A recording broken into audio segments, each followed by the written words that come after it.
శ్రీ శ్రీ శ్రీ జగదాంబ జ్యోతిష్యాలయం సంపూర్ణ కార్తీక మహాపురాణము 30వ రోజు పారాయణము ఏకోన త్రిశంతితమాధ్యాయము సూత ప్రోక్తమైన విషయాలను వినిన ఋషులు ఓ మునిరాజా రావి చెట్టు ఎందువలన అంటరానిదయింది అయినప్పటికీ శనివారంనాడు మాత్రం ఎందుకు పూజనీయతను పొందింది అని ప్రశ్నించగా సూతర్షి వారిని సమాధానపరచసాగాడు. రావి చెట్టు దరిద్రదేవత. పూర్వం క్షీరసాగ మదనంలో లభించిన అనేక వస్తువులలో లక్ష్మిని కౌస్తుభాన్ని శ్రీహరికి సమర్పించి తక్కిన సంపదనంతా దేవతలు తీసుకున్నారు. శ్రీహరి శ్రీదేవిని పెండ్లి చేసుకోదలచాడు. కాని శ్రీదేవి, ఓ నారాయణ, నాకన్నా పెద్దది నా అక్కయ్య ఉన్నది. ఆ జ్యేష్ఠకు పెండ్లి గాకుండా కనిష్టనైన నేను కళ్యాణమాడటం పాడిగాదు గనుక ముందామె మగునుకై సంకల్పించా మని కోరింది. ధర్మబద్ధమైన రమా మాటలనంగీకరించి విష్ణువు ఉద్దాలకుడనే మునికి జ్యేష్ఠాదేవిని సమర్పించాడు. స్థూలవదన, అశుభ్రరదన, అరుణనేత్రి, కఠినగాత్రి, బిరుసు శిరోజాలు గలిగిన జ్యేష్ఠాదేవిని ఉద్దాలకుడు తన ఆశ్రమానికి తెచ్చుకున్నాడు. దరిద్ర దేవతకు ఇష్టమైన స్థలములు, నిరంతర హోమధూమ సుగంధాలతోనూ వేదనాదాలతోనూ నిండిన ఆ ఆశ్రమాన్ని చూసి పెద్దమ్మ దుఃఖిస్తూ, ఓ ఉద్దాలక, నాకీ చోటు సరిపడదు. వేదాలు ధ్వనించేది, అతిథి పూజా సత్కారాలు జరిగేవి, యజ్ఞయాగాదులు నిర్వహించబడేవి అయిన స్థలాలలో నేను నివసించును. అన్యోన్యానురాగం గల భార్యభర్తలు ఉన్న చోటగాని, పితృదేవతలు పూజింపబడే చోటగాని, ఉద్యోగస్థుడు, నీతివేత్త, ధర్మిష్ఠుడు, ప్రేమగా మాటలాడేవాడు, గురుపూజా దురంధరుడు ఉండే స్థలాలలో గాని నేను ఉండను.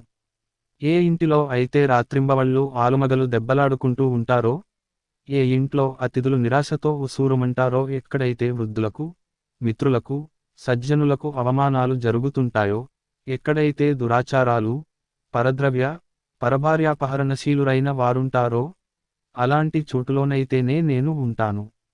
కళ్ళు తాగేవాళ్ళు, గోహత్యలు చేసేవాళ్ళు, బ్రహ్మహత్యాది పాతక పురుషులు ఎక్కడ ఉంటారో నేనక్కడ ఉండటానికే ఇష్టపడతాను అంది.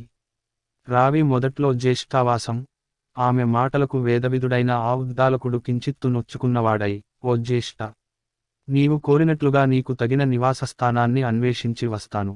అంతవరకు నువ్వీ రావిచెట్టు మొదట్లోనే కదలకుండా కూర్చో మని చెప్పి బయలుదేరి వెళ్ళాడు. భర్తాజ్ఞ ప్రకారం జ్యేష్ఠాదేవి రావిచెట్టు మొదలులోనే అలాగే ఉండిపోయింది. ఎన్నాళ్లకి ఉద్దాలకుడు రాకపోవడంతో పతి విరహాన్ని భరించలేని పెద్దమ్మ పెద్దపెట్టున దుఃఖించసాగింది. ఆమె రోదనలు వైకుంఠంలో ఉన్న లక్ష్మీనారాయణుల చెవులలో పడ్డాయి. వెంటనే లక్ష్మి తన అప్పగారిని నూరడించవలసిందిగా విష్ణువును కోరింది. విష్ణువు కమలా సమేతుడై జ్యేష్ఠాదేవి ఎదుట ప్రత్యక్షమై ఆమెని ఊరడించుతూ, ఓ జ్యేష్ఠాదేవి, ఈ రావిచెట్టు నా అంశతో కూడి ఉంటుంది. కనుక నువ్వు దీని మూలంలోనే స్థిరనివాసం ఏర్పరచుకుని ఉండిపో. ప్రతి ఏటా నిన్ను పూజించే గృహస్థులయందు లక్ష్మి నివసిస్తూ ఉంటుంది అని చెప్పాడు. ఆ నియమాలలోనే ప్రతి శనివారం రావిచెట్టు పూజనీయగాను, అక్కడ జ్యేష్ఠాదేవిని షోడ్శోపచార విధిని అర్పించే స్త్రీల పట్ల శ్రీదేవి అమిత కరుణాకలితయై అనుగ్రహించేటట్లును ఏర్పరచాడు శ్రీహరి. ఓ ఋషులారా, సత్యభామకు శ్రీకృష్ణుడు చెప్పినట్లుగా నారదుని చేత పృథు చక్రవర్తికి చెప్పబడిన విధానంగా నేను మీకీ పద్మపురాణాంతర్గత కార్తీక పురాణాన్ని వినిపించాను. ఎవరైతే ఈ కార్తీక మహాత్మ్యాన్ని చదువుతున్నారో, వింటున్నారో, వినిపిస్తున్నారో వారు సమస్త పాపాల నుండి విడివడి విష్ణు సాయుధ్యాన్ని పొందుతున్నారు అని సూతుడు చెప్పగా విని సంతసించిన ఋషులు అక్కడి నుంచి బదరీవన దర్శనాకాంక్షులై పయనమయ్యారు. 29, 30 అధ్యాయములు 30వ బహుళ అమావాస్య రోజు పారాయణము సమాప్తము.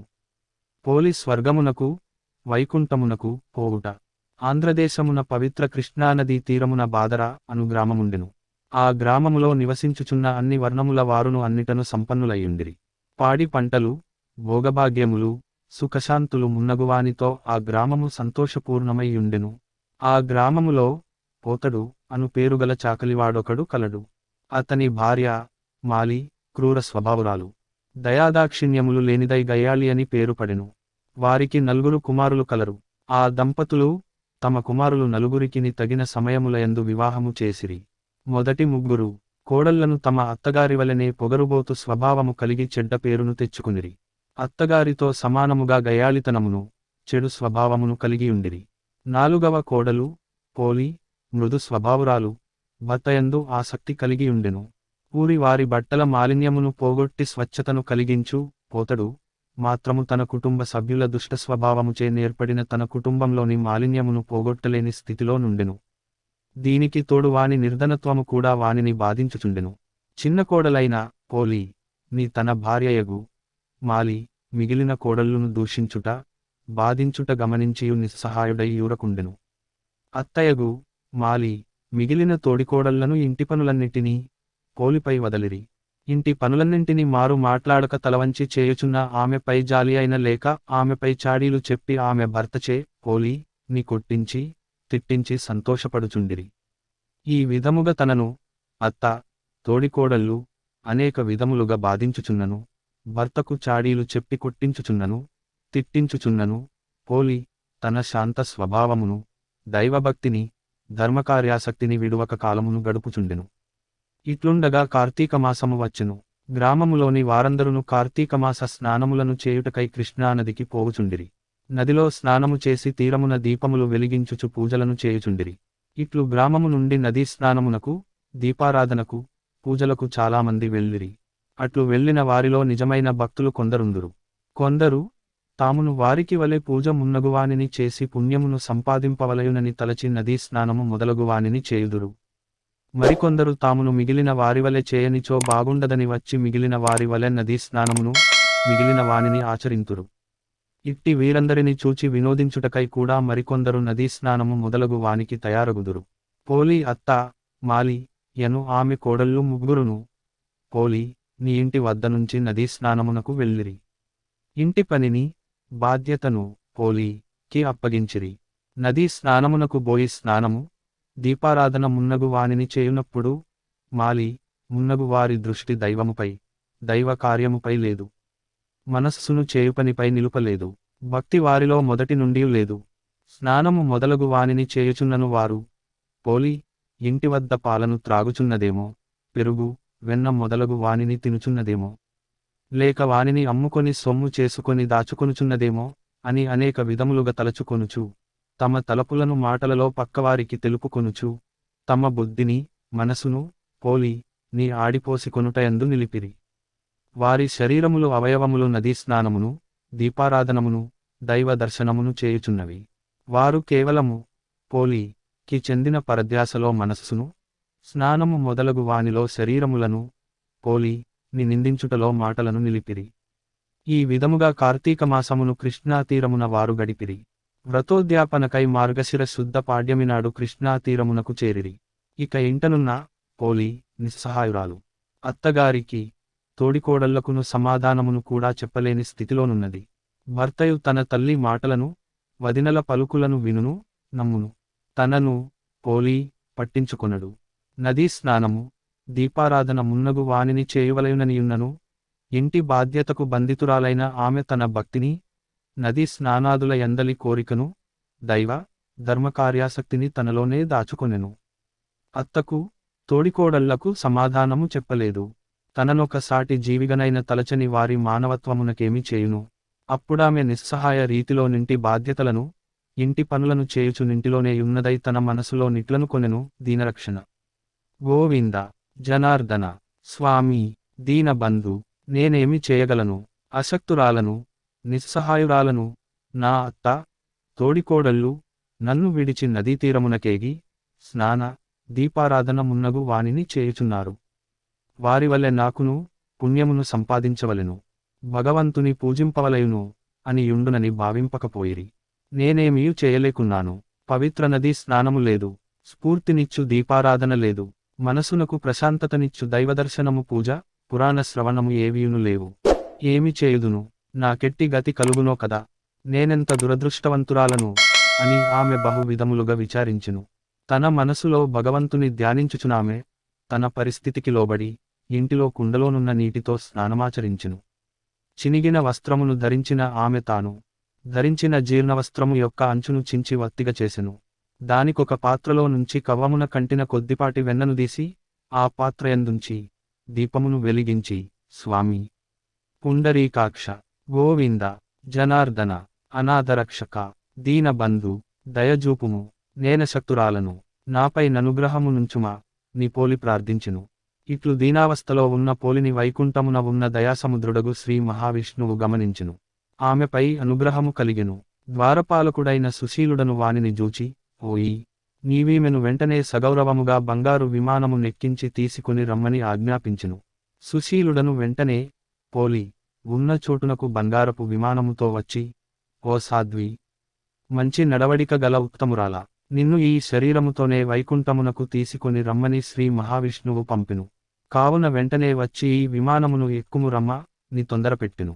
ఆమెను విమానముపై నెక్కించుకొనుచుండెను. అప్పుడే వ్రతోద్యాపనము చేసుకొని, పోలి, అత్త, మాలి, మిగిలిన తోడికోడళ్ళు ముగ్గురును ఇంటికి వచ్చిరి. మాలి, జరిగిన దానిని తెలిసికొని తాకును వైకుంఠమును చేరవలయునని తలచి విమానముతో నెగురబోవు పోలి పాదములను పట్టుకొనెను. మాలి, పెద్ద కోడలు తన ఎత్తయగు మాలి పాదములను పట్టుకొనెను. అట్లే ఆమె పాదములను రెండవ కోడలి పాదములను మూడవ కోడలు పట్టుకునిరి. ఈ విధముగా వైకుంఠమునకు విమానములో పోవుచున్న పోలి పాదములను పట్టుకుని అత్త, మాలి ఆమె పాదములను పట్టుకుని పెద్ద కోడలు, ఆమె పాదములను పట్టుకుని రెండవ కోడలు, ఆమె పాదములను పట్టి వ్రేలాడు మూడవ కోడలు, చూచువారికి విచిత్ర దృశ్యమును కల్పించిరి. వైకుంఠ విమానమును నడిపించు సుశీలుడు వీరిని జూచెను. వారు, పోలి, నీ పెట్టిన బాధలను గుర్తుకు తెచ్చుకొనెను. శ్రీ మహావిష్ణువు మాటలను, పోలి పై ఆయనకు గలిగిన దయను గమనించెను.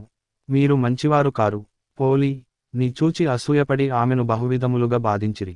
మీరు దుష్టులు, మీరు నదీ స్నానము, దీపారాధనము, దైవదర్శనము, పూజ, పురాణశ్రవణము మున్నగువానిలో పాల్గొన్నను.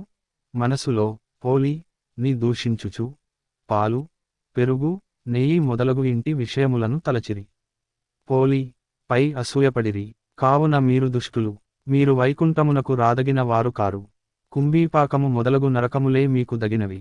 ఆటకు పొండని సుశీలుడు పలుకుచు చేతిలో ఉన్న కత్తితో మాలి చేతులను నరికెను. అప్పుడు మాలి, ఆమె కోడళ్ళు ముగ్గురును కిందపడిరి.